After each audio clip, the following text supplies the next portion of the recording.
farapaharekeko aloha zany raha jerena ny niveau an'ety africaine tena efa avo dia avo fa raha le lalao tamin'ny huitième de finale tamin'ny Ghana zany tena azo lazaina hoe indro kely point ray roa eo no tena nampisaraka atsika taminy fa nisy moa zany tsy maintsy misy maresy dia misy anresy dia tsika zany isan'ny raha tsy vitana tamin'iny fa zavatra alaporte atsika tsara le izy isan'ny la izy koa lalao tsara zany dia zay no isan'ny nampiasaina atsika tamin'ny isa telo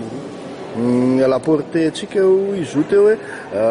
raha ny tennis de table malagasy no arina amin'ny hoe africaine aiza ho aiza ny elanelana misy raha oharina amin'ny africaine aloha tsika mbola tsy dia tena ataoko hoe ao anatin'ny lazaina hoe favori satria Nigeria sy Egypte zao no tena aloha lalina aty dia ny ao aorianan'izay zany tsika no afaka miady ny toerana satria ireo no efa olympien zany ny ilazana anazy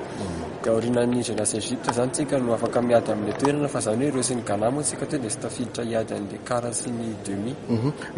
Inona ary fanatsarana tokony atao amin'ny tennis de table malagasy hanatratrarana an'izay laharana roa voalohany zay?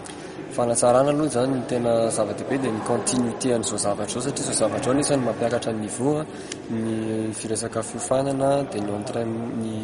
fiatrehana compétition internationale mila continuité zany izy fa tsy hoe mandeha indray-pandeha dia vita ny saison dia janona indray aloha amam-bolana maro mila mitohy foana dia miakatra foana ny niveau mitohy ny entraînement dia mitohy ny rencontre miakatra ho azy ny niveau.